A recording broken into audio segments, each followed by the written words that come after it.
ధన్యవాదాలు తెలియజేస్తున్నాను. శ్రీ రాకేష్ రెడ్డి గారు. ధన్యవాదాలు అధ్యక్ష. ఈరోజు నీటిపారుదల శాఖ మంత్రి గారు ఉన్నారు అధ్యక్ష. ఇక్కడ ఆర్మూరు నియోజకవర్గంలో అధ్యక్ష 2 సంవత్సరాల క్రితము ఏదైతే లైనింగ్ శాంక్షన్ అయినా 22 కోట్లు, లంబాడి తండలల్లా నిజాం సాగర్ కాల్వ కొద్దిగా ఎత్తిపోతల 7 కోట్ల బిల్లు ఉంది అధ్యక్ష. మరియు మోటార్లు కాలిపోయి 2 సంవత్సరాల నుంచి 2016 నుంచి మోటార్లు రిప్లేస్మెంట్ చేయలేదు అధ్యక్ష.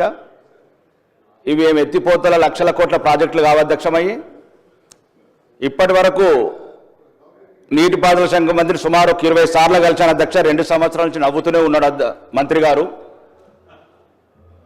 ఒక నిమిషం. మా నిజాం సాగర్ ఒకటే అధ్యక్ష, స్వాతంత్రం రాకముందు నిజామాబాద్ జిల్లాలో ఉన్నది. ఒక నిమిషం మాట్లాడగానే చెప్తాను. ఒకటే ఒక ప్రాజెక్ట్ అధ్యక్ష, స్వాతంత్రం రాకముందు నిజాం కట్టిన ప్రాజెక్టు సగం పూడకపోయింది అధ్యక్ష. డిస్ట్రిబ్యూటర్ కెనాల్స్ కావచ్చు, మెయిన్ కెనాల్స్ కావచ్చు, మొత్తం నాశనమై కూర్చున్నాయి అధ్యక్ష. మేమేమంటలేము అధ్యక్ష, ఇంతకుముందున్న ప్రభుత్వం సుమారు 89,000 కోట్లతో కాళేశ్వరం కట్టండి అధ్యక్ష.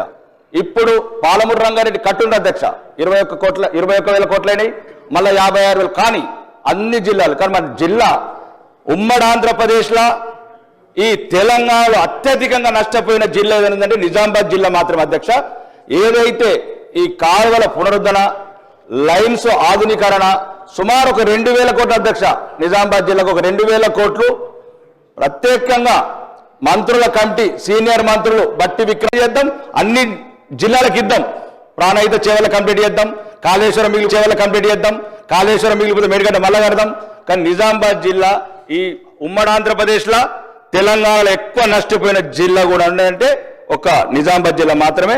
దయచేసి సీనియర్ మంత్రులు మరి ముఖ్యంగా ముఖ్యమంత్రి గారు దయదలిచి ఈ నిజామాబాద్ జిల్లా మీద ప్రత్యేకంగా దృష్టి పెట్టి ఇప్పుడు ఏదైతే నిజాం సాగర్ ఆధునీకరణ కాలువ ఉందో ఆర్మూర్ నియోజకవర్గానికి సుమారు ఒక 1,500 కోట్లు కేటాయించడం మీ ద్వారా కోరుకుంటున్నాను. ధన్యవాదాలు.